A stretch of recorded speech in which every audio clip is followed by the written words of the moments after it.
오늘 저는 여러분과 함께 하나님과 동행하는 삶이란 제목으로 은혜를 나누고자 합니다. 금년에는 우리 한국의 영남과 호남에 극심한 한해로 말미암아 대단히 고생을 많이 하셨습니다. 농부들이 고생을 많이 하고 당국에서도 관정을 하는데 애를 많이 썼습니다. 그런데 마침 때가 늦지 않게 비가 내려서 올해는 풍년을 구가할 수 있게 되었습니다. 정말 하나님께 감사하지 아니할 수 없습니다. 그런데 오늘 여러분과 나의 가슴 속에 과연 이와 같은 영적인 한발이 다가와 있지 않은가? 이것 한번 깊이 생각해 봐야 될 것인 것입니다. 오늘날 수많은 사람들이 교회에 모여 입으로 주여 주여 하면서도 그 교회가 가뭄이 들어서 영적인 은혜가 메말라지고 살아계신 하나님의 임재하심이 사라져버린 지 오래되는 교회들이 얼마나 많은지 모릅니다. 왜 성령의 단비가 내게는 내리지 않을까요? 왜 우리 교회는 아무리 예배를 봐도 마음을 깨뜨리고 크물하게 하는 영적인 하나님의 은총과 임재하심이 내려오지 않을까요? 이런 질문을 하는 사람들이 많이 있습니다. 저는 그 질문에 대해서 오늘 대답을 해드리고자 합니다. 성경에 오늘 읽은 말씀 가운데 보면 화평함과 거룩함을 쫓아라, 이것이 없이는 하나님을 배울 수 없다고 말씀하고 있는 것입니다. 그러므로 첫째로 우리의 생활 속에 화평함을 쫓아서 화평의 영 성령께서 임하시게 해야 되는 것입니다. 하나님의 임재하신 곳에는 어느 곳에 가나 사랑과 화평이 운행을 합니다. 그러나 독한 시기와 분노와 질투와 미움이 있는 곳에는 하나님의 성령이 역사하는 것이 아니라 우리를 도적질하고 죽이고 멸망시키는 악령이 그 속에서 역사하고 있는 것입니다. 많은 사람들이 제게 와서 이런 말을 합니다. 목사님, 내가 하나님의 성령을 받았는데 혹시 이것이 악령이 아닌지 분별을 해 주십시오. 그 분별하는 것 아주 대단히 간단합니다. 왜? 하나님의 성령은 사랑과 화평의 영인 것입니다. 성령을 받고 난 다음에 마음속에 사랑의 역사가 일어나고 마음에 화평의 역사가 일어나서 평안이 넘치면 이런 성령의 역사인 것입니다. 그러나 성령을 받았다고 말하면서 마음에 독한 시기와 분노와 질투와 미움이 회오리 바람처럼 쳐오고 마음속에 불안과 초조하고 고통과 괴로움이 다가오면 이것은 성령이 아니라 마귀가 그를 붙잡은 것입니다. 이러므로 그 열매를 보고 그 나무를 알지라고 말했는데 우리의 생활 속에 나타난 열매를 보고 하나님의 성령의 역사인지 악령의 역사인지를 쉽게 분별할 수 있습니다. 그러면 어떻게 하면 우리가 화평을 쫓아서 살아갈 수 있을까요? 여러분, 화평이라는 것은 가만히 내버려 둔다고 해서 화평이 생겨나지 않습니다. 이 저주받은 세상, 죄악이 관영한 세상에는 미움과 분노와 질투와 시기, 살상이 마치 잡초처럼 무성해지는 것입니다. 이와 같은 잡초를 우리의 마음과 생활 속에서 끊임없이 제초하지 아니하면 화평의 아름다운 정원은 만들 수가 없습니다. 그러면 화평을 만들기 위해서 우리 마음속에 우리가 준비해야 될 조건들이 있습니다. 우리 개인의 가슴 속에 화평을 가져오고 무엇보다도 가장 중대하게 가정에 부부간에 부모 자식 간에 화평을 가져와야 돼요. 또 교회 성도들이 모일 때 교회 안에 화평이 와야 되고 우리의 직장에서 이웃과 화평이 와야 되는 것입니다. 화평을 가져오기 위해서는 우리 개인의 생활 속에서 최대 이해를 가지고 살려고 노력을 해야만 되는 것입니다. 이 세상에는 무엇인지 자기 마음대로 되지 않습니다. 자기의 욕심과 자기의 탐심대로 되지 않습니다. 성경에는 우리 아버지 하나님이라고 말했습니다. 나의 아버지라고 하지 않고 하늘에 계신 우리 아버지라 했습니다. 우리는 함께 삽니다. 두세 사람 함께 우리가 사는 것이 인생인 것입니다. 인생은 혼자 살지는 않습니다. 한 가정에도 남편과 아내와 자녀들 우리 집입니다. 교회도 우리 교회입니다. 나라도 우리 나라입니다. 하나님도 우리 아버지인 것입니다. 이러므로 내 개인의 이사대로만 내 욕심대로만, 내 생각대로만 살겠다고 한다면 이 사람은 어느 곳에 가나 분쟁을 일으키고 하루도 평안한 날을 가져오지 아니할 것입니다. 이러므로 우리가 함께 살기 위해서는 서로서로 최대 이해를 하려고 노력을 해야 되는 것입니다. 그러면 이해를 하려면 어떻게 할까요? 상대방을 알아야 이해를 하지, 상대방을 알지 못하고 내 인간적으로 생각만 하고서 평론하고 판단하면 안 되는 것입니다. 상당히 우리 사람들은 소문을 듣고 다른 사람을 평가합니다. 소문에 저 사람은 나쁘다고 하더라, 소문에 이 사람은 나쁘다고 하더라. 그래서 그 많은 소문을 듣고 난 다음에 그 사람에 대한 나쁜 인상을 잔뜩 가지고 난 다음에 내가 평가를 내리기 때문에 잘못된 평가를 내리는 것입니다. 그러나 우리가 진실로 이해를 하려면 소문만 듣지 말고 언제나 이해는 상대방을 정확하게 알아야 이해할 수 있기 때문에 상대와 만나서 대화를 해봐야 되는 것입니다. 대화를 하기 위해서는 서로 만나야만 하는 것입니다. 만나서 대화를 해서 상대방을 올바르게 알 때 상대를 이해할 수가 있습니다. 그래서 우리가 상대를 최대한대로 이해를 해야 화평을 가져올 수 있지. 이것은 서로 이해도 못하고 서로 알지도 못하고 대화도 안 하고 뜬 소문만 가지고서 심판을 하기 시작하면 이 세상에 화평을 가져올 날은 절대로 없는 것입니다. 또 나아가서 여러분, 우리가 상대방을 알고 그러고 난 다음 이해를 하면 우리의 생활 가운데 최선을 다해서 동정을 하려고 애를 써야 되는 것입니다. 동정이란 상대의 입장에서 느끼는 것이라 말하는 것이면 내 입장에서만 느끼지 말고 상대방의 입장에 서서 상대방의 위치를 느끼고 살아가려고 애를 써야 되는 것입니다. 이거 힘이 드는 것입니다만 이래야 화평을 가져올 수가 있는 것입니다. 또 나아가서 화평이라는 것은 인내를 해야만 되는 것입니다. 화평은 인내의 주초 위에 서지 조그만 내 키에 거슬린다고 해서 그만 성을 내고 심판하고 주먹을 휘두르면 절대로 화평은 가져올 수가 없는 것입니다. 오늘 이 시간에 수많은 가정이 불화한 이유는 이와 같은 조건들을 구비하지 않기 때문인 것입니다. 여러분, 가정에서 남편은 아내의 위치를, 아내는 남편을 최대로 이해하려는 것입니다. 요사이 가장 중대한 문제는 부부가 서로 이해할 수 없다는 것입니다. 왜냐하면 만나서 서로 이 말을 맞대고 이야기할 시간이 없습니다. 남편은 밤 늦게 들어와서 자고 아침에 일찍이 나가버리고 부인은 혼자 집에 있게 되거나 또 직장에 나가게 되고 이래서 점점 가정이 하숙방이 되어가고 있는 것입니다. 서로 만날 수가 없기 때문에 결혼을 해서 살면서도 상대를 모릅니다. 남편이 아내를 모르고 아내가 남편을 모릅니다. 부모도 자식을 모르고 자식도 부모를 모릅니다. 이것이 오늘날 우리 사회의 중대한 문제입니다. 도시화되고 산업화된 세계 속에서 너무나 사람들은 바삐 돌아가기 때문에 한 가정의 부부간 부모 자식 간에 서로 상대를 알 수도 없고 서로 만나서 대화할 시간이 있기 때문에 서로 모릅니다. 이러므로 말미암아 이해가 되지 아니하는 것입니다. 우리는 시간을 내어서 부부간에 부모 자식간에 서로 만나서 서로 대화함으로 서로를 알 수 있고 이해할 수 있는 시간을 내어야 되는 것입니다. 그리고 난 다음 남편은 아내의 입장에서 생각하고 아내는 남편의 입장에서 느껴볼 수 있도록 서로 입장을 달리해서 늘 생각해야 되고 그리고 난 다음에 사소한 일에 감정을 내지 말고 오래 참고 견디어야만 하는 것입니다. 오늘날 젊은 세대가 우리 나이를 먹은 세대를 향해서 세대 차이가 있다. 우리를 이해하지 못한다. 그러므로 우리는 나이 먹은 사람하고 같이 있을 수 없다고 반역을 합니다. 그 이유는 오늘날 너무 바쁘기 때문에 나이 먹은 세대가 젊은 세대와 서로 만나서 이해할 수 있는 시간이 없기 때문인 것입니다. 아버지, 어머니, 여러분께서 자녀들에게 밥을 먹이고 옷을 입히고 학교만 보낸다고 하셔야 되는 것이 아닙니다. 그러면서도 여러분과 자녀들은 구만리 장천으로 멀어져 버리고 마는 것입니다.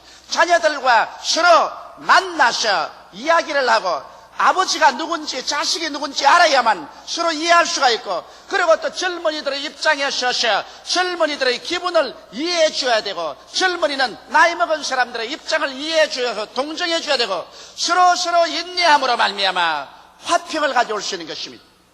또 그뿐만 아닙니다. 여러분, 불화를 가져오는 요소 중에 하나가 원수 마귀가 그렇게 하는 것입니다. 사울의 마음속에 악령이 들어가며 그 사위인 다윗을 죽이려고 하는 것입니다.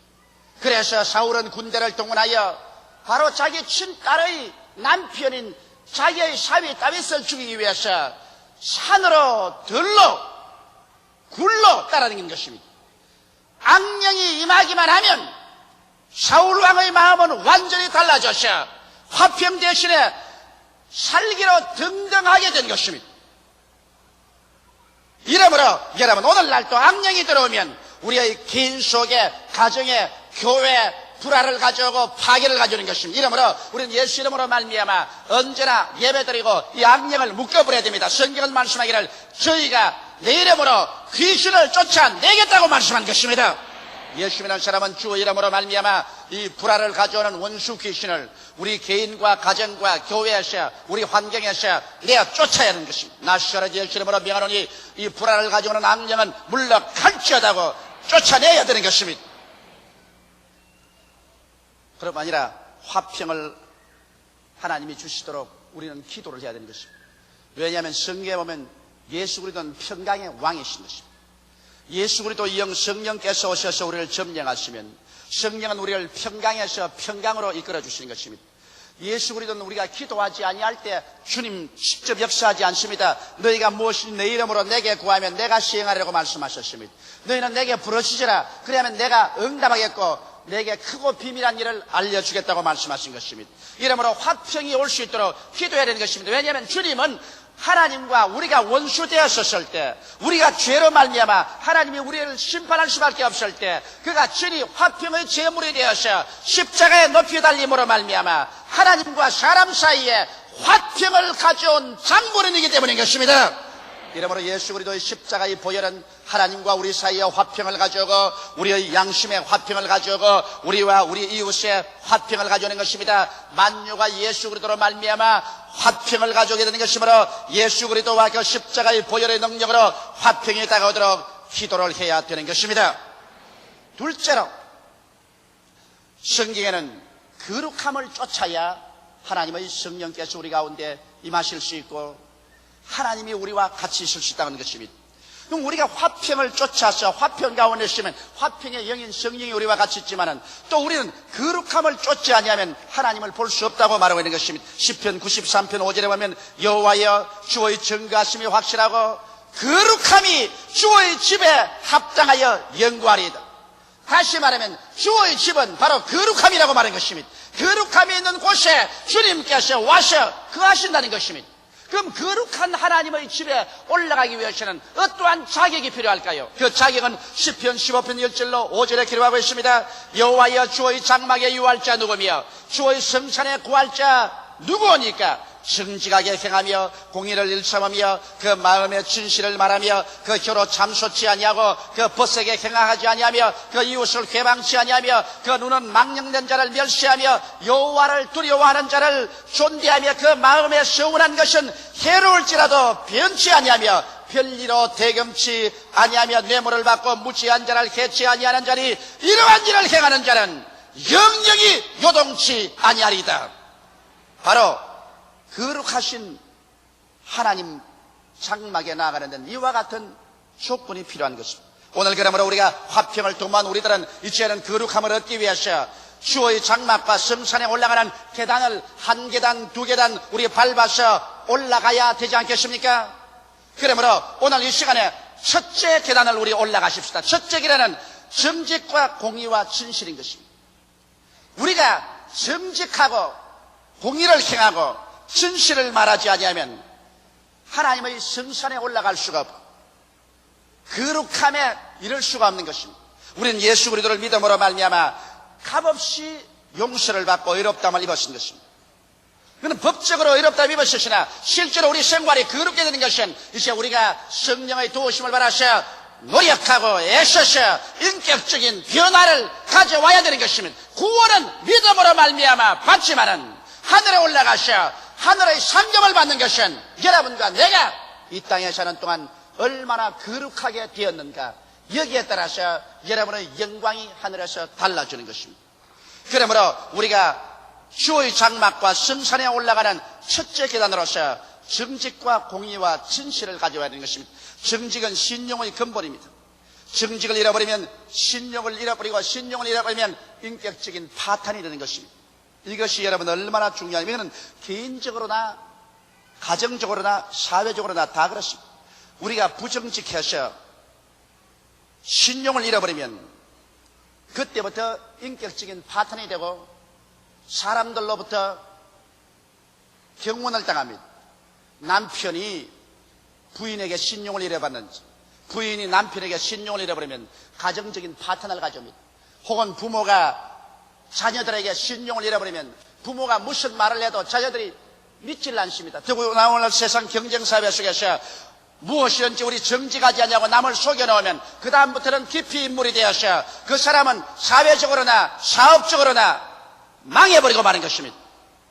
이러므로 우리가 한 개인으로서나 국민으로서 이 세상에서 성공적인 인생을 사는데도 정직을 결여하면 그 사람은 깊이 인물이 되어버리고 마는 것입니다. 인격적인 파탄에 이르고 마는 것입니다. 아무도 신용하지 않습니다. 그를 신용하지 않으니까 그 사람이 이 사회 속에서 살아갈 수가 있나요? 오늘날 사회는 신용을 가지고서 살아가는 것이 사회인 것입니다. 이러므로 우리는 하나님 앞에서도 정직하게 행하여야 하나님이 우리를 신용해 주셔야 그 다음부터 우리의 기도가 응답되지, 하나님이 우리를 신용할 수 없으면 우리는 그때로부터 하나님께 버림받은 자가 되고 마는 것입니다. 그 다음 우리는 공의를 행해야 되는 것입니다. 공의라는 것은 평등 사회의 기초인 것입니다. 이 사람을 두둔해주고 저 사람은 멸시하고 사람을 차별 대우하는 것은 공의가 아닌 것입니다. 성경에 보면 야고보의 가정에서 야곱이 이삭의 사랑을 바라셨습니다. 그 어머니 리브가의 사랑을 바라셨습니다. 그렇기 때문에 편애로 말미암아 공의가 가정에 행하지 아니하며 에서가 그 동생을 죽이려고 해서 바로 이삭의 가정에 크나큰 파탄이 일어난 사실을 알 수 있는 것입니다. 한 가정에도 부모가 자식들을 공의로 다스리지 아니하고 편애하면 그 가정에 크나큰 파탄이 다가오는 것입니다. 이렇기 때문에 우리의 삶에서 우리가 부자나 가난한 자나 권력 있는 자나 권력이 없는 자나 잘난 자나 못난 자나 남자나 여자나 차별 두지 말고 그들의 위치를 따라서 공의로 판단하고 공의로 다스려야 되는 것입니다. 더구나 교회는 더 그렇습니다. 교회는 여러 사람이 함께 다 같이 모여서 다 같이 예수 믿고 하나님 자녀가 되므로 교회에서 엄격하게 공의를 행하면서 예배를 볼 수 있어야 되는 것입니다. 나아가서 여기에 진실을 말해야 하나님의 거룩한 성산에 올라갈 수 있다고 말하는 것입니다. 오늘날 세계는 어찌나 거짓말이 많은지, 좌우간 누가 무슨 말을 해도 저게 진실한 말인지 거짓말인지 우리가 언제나 깊이 살펴봐야 되는 것입니다. 우리 한국에서는 여러분 이 진실이 오랜 세월 동안 없었습니다. 그렇기 때문에 물건을 만들어도 우리가 물건 살 때 이게 가짜요 진짜요를 반드시 묻습니다. 진실이 없어지는 사회 속에는 여러분 이 세상에 무엇이든지 의심을 하고 살아야 되기 때문에 마음의 평안을 가지고 살 수가 없는 것입니다. 이러므로 우리가 하나님은 진리임으로 하나님께 나가는 자는 진실을 말하면서 살아야 되는 것입니다. 그러므로 주의 장막과 그 성산에 올라가는 첫째 계단은 정직하고 공의를 행하며 진실을 말함으로써 나아가야만 하는 것입니다. 그 다음 둘째 계단에 우리가 올라가십시오. 하나님의 성전에 올라가는 둘째 계단은 참소하지 아니하며 그 이웃에 행하지 아니하고 회방하지 않아야 된다는 것입니다. 이것은 우리가 평소에 너무나 많이 하는 일인 것입니다. 왜 나는 성령이 충만하지 못할까? 왜 나는 기도가 안 나올까? 왜 하나님의 역사가 내게는 없을까? 그런 질문할 때 여러분 가장 우리에게 흔한 죄가 바로 참소하고 행악하고 회방하는 죄 때문에 그런 것입니다. 참소란 것은 간악한 말로 남을 헐뜯어 없는 죄도 있는 것처럼 만들어서 윗사람에게 고해바치는 것을 참소라고 말하는 것입니다. 오늘날 참소하는 죄가 이 세상에 가득합니다. 그래서 있는 것을 말하면 좋은데 있지도 않는 것을 거짓말로 만들어 가지고서 남을 헐뜯어 가지고서 어찌한지 파탄이 되게 하는 이 참소, 이것은 마귀가 하는 것입니다. 마귀는 하나님 앞에 나가서 욥을 참소했습니다. 오늘날 성경에도 말하기를 우리 형제를 밤낮 참소하는 자가 마귀라고 말하는 것입니다. 이러므로 여러분 우리는 참으로 있는 것을 말해서 이것을 수정하는 것은 좋지만은 남을 파괴하기 위해서 간악한 말로 헐뜯어서 없는 죄도 있게 만들어 가지고서 이것을 윗사람에게 고해서 파탄을 가져 올려갈 때 이것은 참소인 것입니다. 이것을 우리 버려야 되는 것입니다. 이 죄를 우리가 철저히 회개해야 되는 것입니다. 그 다음에는 행악을 없애야 됩니다. 남을 망하게 하려고 이웃에게 행악을 행하는 것입니다. 어찌한 이웃의 올무를 놓고 함정을 파셔 이웃이 성공하지 못하고 승리하지 못하도록 행악을 해난 일들이 얼마나 많지 않습니까? 경쟁사회 속에서 어찌한지 남보다 내가 나아지기 위해서 정정당당하게 경쟁하지 않냐고 행악을 행하여 이웃을 파멸시키려는 이러한 일은 우리는 회개해야 되는 것입니다. 그 다음 회방을 저버려야 되는 것입니다. 남의 일을 방해하는 것입니다. 남이 잘해나가는 것 어찌하는지 말로서 그렇지 않으면 행동으로서 방해해서 못하게 하는 것입니다. 오늘날 교회 가운데도 그런 일이 있습니다. 교회가 성장하고 발전하면 하늘나라가 확장되는 것으로 즐거워해야 될 것인데 그만 시기와 분노가 가득하셔 그 교회를 헐뜯고 교회를 회방하고 교회가 망하도록 앞에다가 걸림돌을 갖다 놓는 일을 교회 가운데서도 이렇게 하는 일이 얼마나 많은지 모릅니다. 오늘날 예수 그리스도의 신자들 가운데서 오늘날 교회가 가장 하나님께 회개해야 될 것은 교회 교인들끼리 교회끼리 교파끼리 참수하고 경악하고 회방하는 죄를 회개해야 되는 것입니다. 오늘날 교회의 가장 무서운 죄가 바로 이 죄요. 교인들 속에서 가장 뿌리를 받고 있는 악마의 죄가 참수와 행악과 회방의 죄인 것입니다. 이 죄를 철저히 회개하지 아니하고는 성령의 역사가 우리 가운데 활발하게 일어날 수가 없는 것입니다. 셋째 계단은 망령된 자를 멸시하고 여호와를 두려워하는 자를 존대하고 서원을 변치 않은 이와 같은 태도를 취하는 것이 셋째 계단에 올라가는 것입니다. 망령된 자라는 것은 은행이 비정상적이고 사고가 흐린 것입니다. 도저히 정상적인 사람으로서는 그런 생각과 그런 말과 그런 행동을 할 수가 없습니다. 나이 50, 60이 돼가지고서 가족을 버리고 이혼한다고 야단법석을 하는 망령된 사람이 있습니다. 내가 어제 미국에서 편지 한 통을 받았는데 그 자매가 울면서 그 편지를 써서 내기로 했습니다. 우리 자식들이 하나는 장가를 들어서 살고 하나는 대학 졸업반에 있고 이제 나이가 60이 들었는데 우리 영감이 마음이 변해가지고서 젊은 여자와 이혼을 나하고 하고 살려고 한다. 맏아들이 와서 말리고 둘째 아들이 와서 말리고 내가 와서 아무리 사정을 해도 그는 이제 완전히 우리 가정을 떠나고 이혼하려고 한다. 목사님 기도해서 이 마귀 좀 쫓아주십시오. 그런 편지가 왔습니다. 60에 망령을 했어요. 망령을 해도 보통 망령을 하는 게 아니라 정상적인 생각을 하지 않고 영 비정상적인 생각을 할 때 이게 바로 망령인 것입니다. 이런 망령된 일을 하는 사람을 보고서 우리가 잘한다고 한다면 큰일 납니다. 망령된 자를 멸시하고 이 망령된 자가 망령을 못하도록 하는 것을 해야 되는 것입니다. 그리고 여호와를 두려워하는 자를 존대한다. 하나님을 범사에 두려워하고 하나님을 두려워하는 사람은 하나님을 경외하고 믿고 순종하는 사람인데 이런 사람과 같이 하고 이런 사람과 친구를 사귀며 또 나아가서 서운한 것은 변하지 않는다. 하나님께 약속한 것은 내게 소대가 갈지라도 그대로 실천한다는 것입니다. 사람들은 자기가 어렵고 다급할 때 쉽게 하나님께 서약해놓고 난 다음에 문제가 다 해결되고 편안하게 되면 하나님과 서약한 것 언제 했는 듯이 다 잊어버린 사람이 있습니다. 이런 사람은 차라리 서약 안 하는 것이 좋습니다. 하나님과 서약해놓고 난 다음에 그 서약을 어기면 그때부터 하나님께서 그 사람을 신용하지 않기 때문에 다른 어떠한 기도도 받아주지 않습니다.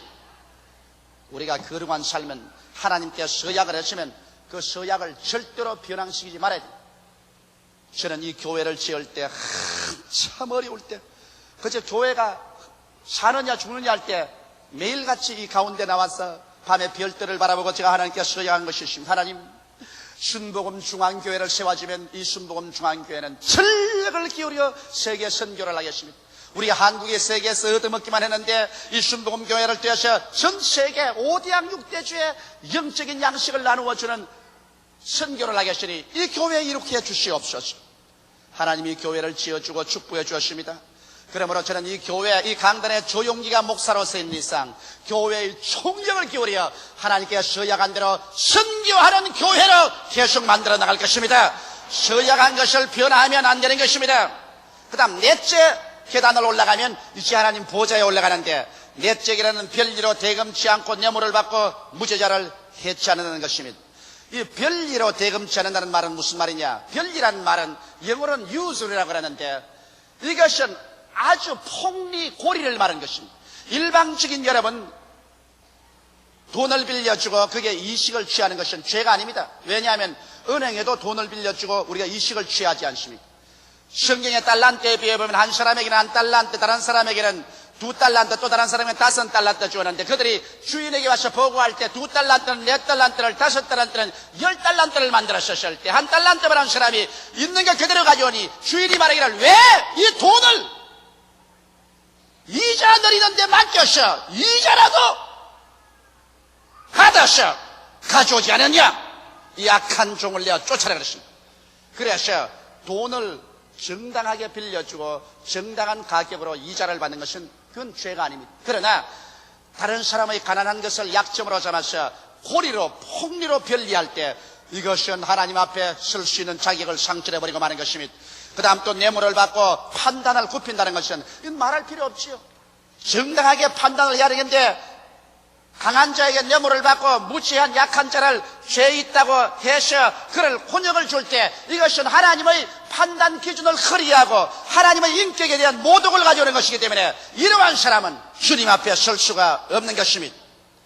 이와 같이 해서 우리와 하나님과의 가로막힌 감, 즉 다시 말하면 화평치 못한 것과 거룩하지 못한 죄를 모두 다 회개하고 청천하고 나면 그 다음에 하나님과 우리 사이에 담이 터져버림으로 말미암아 하나님의 성령이 분물처럼 넘쳐나셔 여러분 개인 영혼과 가정과 교회 가득 차게 되고 하나님과 함께 동행함으로 말미암아 주 안에서 다가오는 그 놀라운 믿음, 소망, 사랑, 기쁨, 평안으로 가득 찬 위대한 승리의 삶을 살 수 있게 되는 것입니다. 다 같이 예수께 기도드리겠습니다. 살아계신 우리 아버지 하나님, 우리는 다 값없이 예수 그리스도로 말미암아 구원을 받았습니다. 죄를 지었음에도 불구하고 못났음에도 불구하고 버림을 받아야 마땅함에도 불구하고 죄인은 그대로 못난 그대로 빈손 그대로 주님께 나와서 구원을 받았습니다. 구원을 받았으면 이제는 우리가 여호와의 집에 거하는 우리들이 되어야 되겠사옵나이다. 하나님과 함께 살고 행하는 자들이 되어야 되겠는데 하나님의 영이 우리 가운데 그렇게 홍수처럼 밀어올 수 없는 것은 우리에게 불화가 있고 우리에게 거룩함이 없기 때문인 것입니다. 하나님 아버지, 오늘 우리가 그리스도의 깨어진 몸과 흘리신 피에 참여해서 우리 죄사함과 우리의 가난과 실패, 질병과 저주, 죽음에서 우리를 해방시켜 주니 위대한 하나님의 은총을 먹고 마셔드리고 이 기초 위에 설 뿐만 아니라 이것이 이루어질 수 있도록 우리의 생활 속에 화평함과 거룩함을 쫓게 하여 주옵소서. 우리에게 화평하지 못한 죄를 회개하게 도와주시옵시고 거룩하지 못한 죄를 회개하게 도와주시옵소서. 정직과 공의와 진실을 말하게 도와주시옵소서. 참수하는 것을 회개하고 이웃에게 악을 행하며 회방한 죄를 회개하게 도와주시옵소서. 망령된 자를 멸시하고 여호와를 두려워하는 자를 존대하며 아버지 하나님께 서약한 자는 손해 하나도 이루게 하여 주시옵시고 폭리 나아가서 사람들의 약점을 이어서 그들에게 별일로 대금치 말고 뇌물을 받고 판단을 굽히는 일을 하지 않아 하나님의 거룩한 성산에 올라가는 우리 자격자들이 다 되게 하여 주시옵소서. 예수님 이름 받들어 기도하옵나이다. 아멘.